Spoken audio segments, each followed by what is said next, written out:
Hi folks, I'm Nathan with Two Guys to Ride. Today Rob and I are here in Des Moines, and we are here at the Good Guys Car Show, and we're here with Corey and one completely rare, very rare car. So Corey, what do you have off to your left? This is N100001. It's the very first of the F car.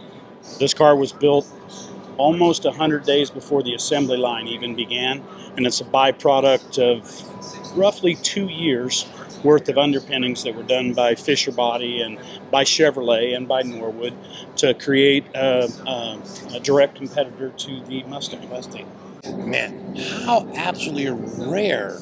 So let's step back in time for a minute, because you know there were 52 prototypes built. This is the first one. Yes, that's correct. So it gets built, right? Yep. What happens from there until you and your son find it? Okay, well, the entire program, I mean, this car was the Detroit Sales Convention unveil car. They unveiled it to the dealers at the Cadillac Sheraton Hotel in Detroit. And so this would have been the first time that the car was seen by the public. Okay. Sat on a stage. It was equipped with a 110-volt static lighting display. So basically, static means it's going to sit still. Okay, but they created a video that's a real video. That's the actual video. Oh, wow. Yeah, that came with it. What would happen is on a big screen, this video was played, okay, which it's reel to reel, Yeah. okay, and it had music, and it sounded like the Pink Panther. Okay. And it was very similar to that type of instrumental, and the lights on the car would blink in unison. Oh, with it. Okay. Yeah. So that's what that was used for. So the car was used extensively for photography, Okay. as well as it has 3 headline video appearances in the GM Jam Handy video, Okay. which basically explains the entire prototype process. It's very complex. They try to squish it down into a 20-minute video. This came out in the summer of 1966, and they were explaining it. But yeah, it was used in the GM Jam Handy video. It was used in television commercials. It was used at the Detroit Cadillac Sheraton Hotel. And good friend of Bunking Knudsen, RT Ayers, he owned a dealership in Yukon, Oklahoma. Okay. And he requested, when he saw the car, he was all about getting cars before everybody else. Okay, he wanted to have one up on his competitors, and it's an ego thing. Okay. He ends up getting number 1, number 36, and number 49. And 49 was a pre-production Z28. So the 1 and 49 are significant because they're the first and the last. There was 52 of them done, but 3 of them were done by Van Nuys about 45 days later. They were sent as they start off as Fisher body kits. These were already assembled, but they hadn't put the drivetrains hadn't been put in them yet. Okay. But all the body work had been done at Norwood. All right. They shipped them via rail to Van Nuys. And those cars were finished, and that was LA 1, 2, and 3. So, yeah. Oh, yeah. Yeah. Car's Granada gold. The interior is Granada gold. Back in the day, Francis Ballou, he was I guess you're going to say he was the guy that was in charge of all of the pre-production pilot programs. He had a pretty long storied career there. He's passed away, but we interviewed the family, and we got quite a few original documents. We have pilot car registry. This car is the kind of thing that it's not really just, it'll change your life is what it boils down to. And the quest to try and get the provenance, because of the historical importance of this car, it basically, whenever we did find something that was original provenance to the car, it was provenance to the entire program. Because the way these things work is that we're not talking about one piece of paper here that says this is what this car is. Whenever you find the original provenance for these cars, okay, it's in an entire booklet. And so it documents all the cars that were in that program, because the workers walked around with these booklets, and then that's how they kept track. Okay. Yes, makes sense? Yep. Yeah. And so, it was as you would expect to see. The car is very simple. This is base. I mean, base as base can get. Commonly asked question is, how come it doesn't have a loaded up with options? I mean, it's the first one. Yeah. Well, guys, at the end of the day, General Motors was engaged in trying to sell and build cars. Okay, and so the very first cars were always as simple as possible because they didn't have the tooling yet. I mean, they're hand grafting these cars, and they need to keep it simple. Okay, you can't have the guys that are doing this failing on the first car. So even though this is a base coupe, it still took them almost 4 days to get her built. And it sits in one place, not on an assembly line, and the workers walk to it. Yeah. So they would have handmade all the panels, sent them to molding, and they would have fixed things, come back, try them, go back until they finally had. Fisher Body was working with the in the prototype process. Of course, you start off with drawings. Yeah. Okay. After the drawings have been approved and they're like, okay, this looks like something we'd want to pursue, then they go to clay. Okay. After clay, they go to balsa wood. Then they go to fiberglass. Now, the fiberglass models, they look enough like the real thing that it'll fool even an expert. But they don't have drivetrain in them because they're completely fiberglass. They won't carry the weight of the drivetrain or the passengers. So at that point, they start creating preliminary tooling off of the fiberglass. But it's rudimentary because it's fiberglass. Now what they have to have is they take that rudimentary tooling and they start stamping out things. Okay, then they refine and do a final tooling. And that's what's going to create 230,000 left-hand front fenders and 230,000, rear quarter panels. You see what I'm saying? Oh, yeah. Yeah. So that's a process. The tooling portion of it is pretty extensive. So the car, eventually it gets sold. Yeah. RT Ayers, he had it for 2 years and 5 months on his dealership. And he knew what he had. Oh yeah, of course he did. Yeah, he used it to sell cars. Yeah, that's why he held on to it for 2 years and 5 months. And then he sold it to a close friend of the family, Linda Sue Johnson. Linda drove it for 5-6 years. It spent its whole life in small towns in Oklahoma. Yeah, we had a volunteer that worked with the Oklahoma Tax Commission. And I make it sound simple, but it's not. I mean, this was personal letters and coming from a 14, 15-year-old kid, to the tax commission saying, hey, can somebody go down to the archives and dig through hundreds of thousands of title searches and try to help us find this one car? And Kent Van Hook did. And while he was at it, because we had the original booklet that showed where the cars were shipped to. Okay. And of course, RT Ayers had received 1, 36, and 49. 36 was a Jacksonville's convention car. This one was a Detroit convention car. And then 49 was a pre-production Z28. But Kent went ahead and looked up all three of those because they were VIN number specific. Right. And, this one spent its entire life in Oklahoma. So we now know every owner, that ever registered this car, what their address was, what their name was, So that's a good starting spot. And it was close to home, 2.5 hours. And so that turned into a high school project for my son because it was his car. He found the car when he wasn't even old enough to have a driver's license. Okay. This is during the financial crisis. I was big into Chevys, and just like everybody else in the financial crisis, you had to sell something to get through. And so I sold a bunch of my Chevys, and my son he loves me to death. We're thicker than thieves is what it boils down to. But he always wanted to do what I do, except he wanted to march to the beat of his own drummer. Okay. And so even though we had Chevys, he was always looking at international scouts or Camaros or anything that was different than what I did. Well, I come home from work one day and he's on a message board, and he's a software engineer now, so you'll get this, but the kid lived on the computer. And he's like, Dad, he said, there's this guy down in Norman, Oklahoma that just posted this picture of this VIN tag, and he's needing help trying to document this car. And I had done some of that before with the Shelby American Auto Club and being a volunteer for a couple of museums. And I'm like, well, how far away? Okay, Norman, 2.5 hours. I could probably help him out.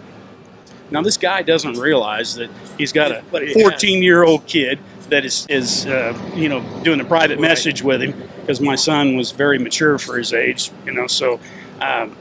But if you were doing it face to face, he would have blown him off, he didn't.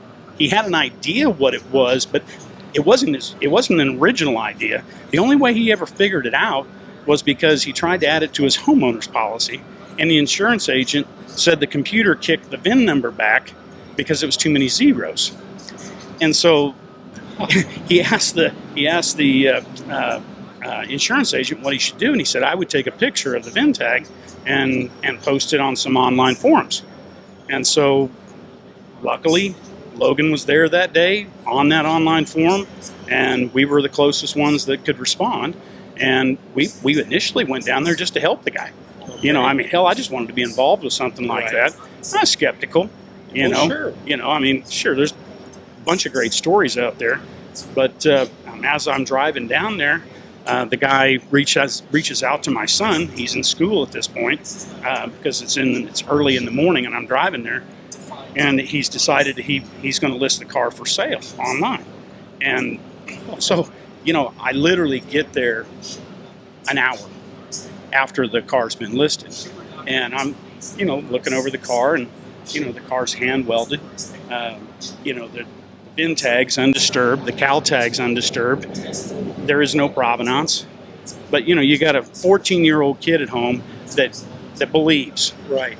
And, I only have one son, and, I just like the fact that he was excited about it. Oh, sure. And, of course, we're broke. During the financial crisis, everybody was broke for at least a month. And the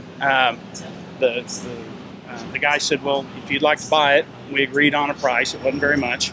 And I told Logan, I said, well, you need to call Grandma, because I know she put away some money for your college education. And you ask her personally if you can borrow some of that. And he said, okay. And my mother called me literally 20 minutes later, and she said, why is Logan calling me to borrow money for a car? He can't even drive.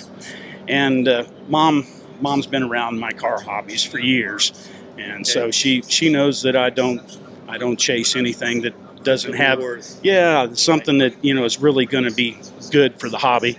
And so she agreed, and the money was transferred, and I took the car home to my son, and we put it in the garage. And I told him, I said, you're not spending another dime on this car until you can prove that it is the first one that was built. Well, that all sounds easy.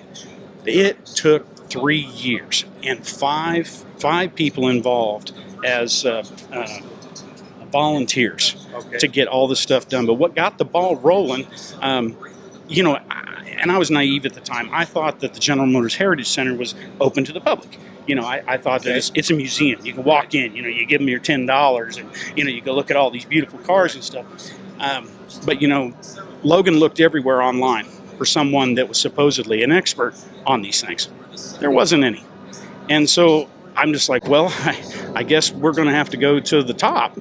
And so he started calling the General Motors Heritage Center and emailing them, and he didn't get any responses. And so he's starting to, he's getting weighed down by all the trying, and it's not working. And so spring break comes, and I say, hey, kiddo, I said, we got nothing going on. Let's drive up to Warren, and I'll just take you up there. You just go knock on the door. They go, oh, you sure just knock on the door? And I'm like, yeah. I said, sometimes that's what it takes. So we get up there, and I sit in the truck. I told him, I said, I think you'd have a better chance going in there alone. Well, hell, it's not even open. It's open. There's workers in there, but it's locked. So you got to hit the buzzer, And I hear from the truck, I hear, and they let him in after he had introduced himself and what he was there to accomplish. He was in there for 10, 15 minutes before he came and got me. Well, that led to a wonderful relationship with the Heritage Center. They gave him all the help he needed within the archives. And so the introduction was made to an author by the name of Phil Boris. He wrote Echoes of Norwood. He's a the preeminent historian on the Norwood factory. But while he was researching for his book, the original paperwork for this program had been taken home by the pilot line coordinator. His name was Jim Son. He's passed away since, but he gave that paperwork to Phil. And so at that point, we have all of the paperwork on all 52 cars. It's a booklet. Makes the provenance gets a lot easier. The easy one is sending $50 to the NCRS, and they send you back the shipping data, and that's how we knew that it was RTA or Chevrolet. Well, at that point, we've got the entire booklet, or my son has the entire booklet, and General Motors is providing original documentation, original film, original photos, the whole shooting match, but it's for the entire program. Okay. Oh man. And so the thing is becoming much bigger than just one car. And so when we did the shipping documents, we went ahead and we raised money, and we did the shipping documents for all the cars. And then he started building his website. And at that point, it's getting to be a full-time job. And General Motors is helping. They want to help him. And so they're helping find volunteers that can donate this and donate that. And finally, the car gets done. And about the time that the car gets done, they want to send Reliable and start renting the car from my son. And so for a period of 2 years, from 2016 to 2017, for those 2 years, General Motors used it extensively at shows when they were unveiling the 50th anniversary Camaro. So, it looked really cool. Here's the first one. Here's the new one. It was a marketing thing, and it got traction. But, the story that I'm telling you here today, it resonates with everybody within the car hobby.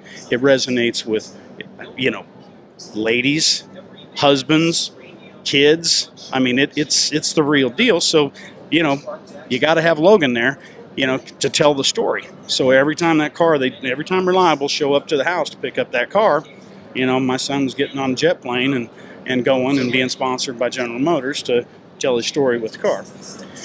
And so that's the way that whole thing went down. And he got his website built at the bequest of General Motors. And so all the cars have been documented. You can go to pilotcarregistry.com. You can print off any pictures for free. It's all free, gratis. And there's an enormous amount of videos to watch on there. It's for educational purposes, of course, but it documents the early days of the F-car.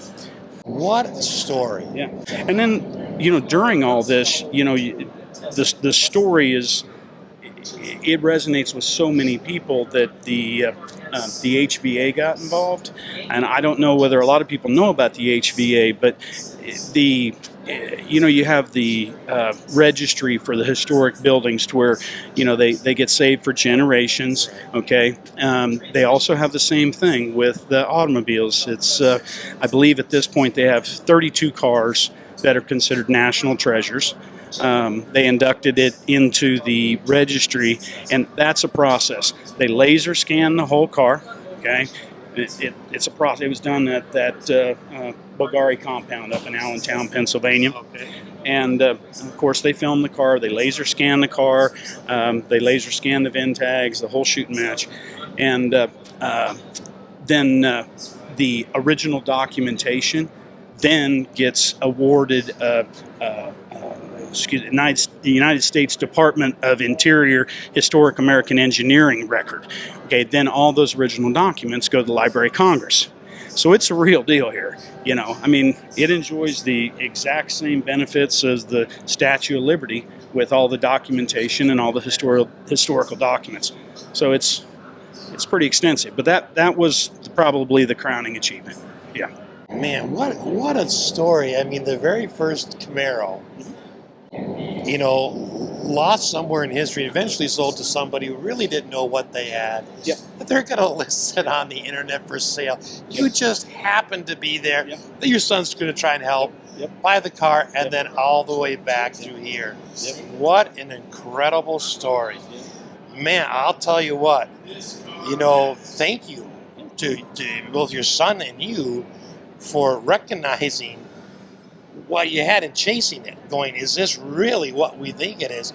And then, all those years of work to bring it back to its original shape, and then to bring it to shows. Now, you had made a really neat comment earlier when we were talking about who the car sort of really belongs to.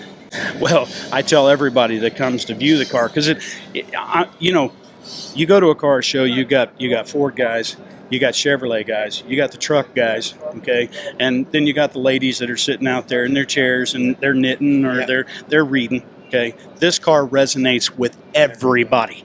It's the only car I have ever seen that'll bring tears to people's eyes. I mean, it literally does, and it doesn't matter how old they are or what gender they are, what nationality, they all get it, and it moves them. And I personally am of the opinion that after seeing the emotions that people feel towards seeing the history, that the car really belongs to all of us. I mean, you have to share it because it makes a difference. It does. It does. It absolutely does. And it's, let the kids get their picture taken in it. And, I mean, it's a wonderful feeling to come to a car show and share it and see real emotion. I mean, in the last 2 days, there's been approximately 22,000 pictures taken of this car. Okay, now let me tell you something. 10,000 of those has a person in those photos because they don't want just a picture of the car. They want to be standing next to the car getting their picture taken because they're going to go home and they're going to frame it. It means something to them. Yeah, you betcha. They don't care that it's a 6-cylinder. They don't care that it's a 3 on the tree. They look at it and they're like, wow, this is the most historic. Oh my goodness, yes, absolutely. Yeah. Well, Corey, thank you so much for sharing your time and your story on the first pilot prototype Camaro ever built. Fantastic. Thanks for having us. And on that note, thanks for watching.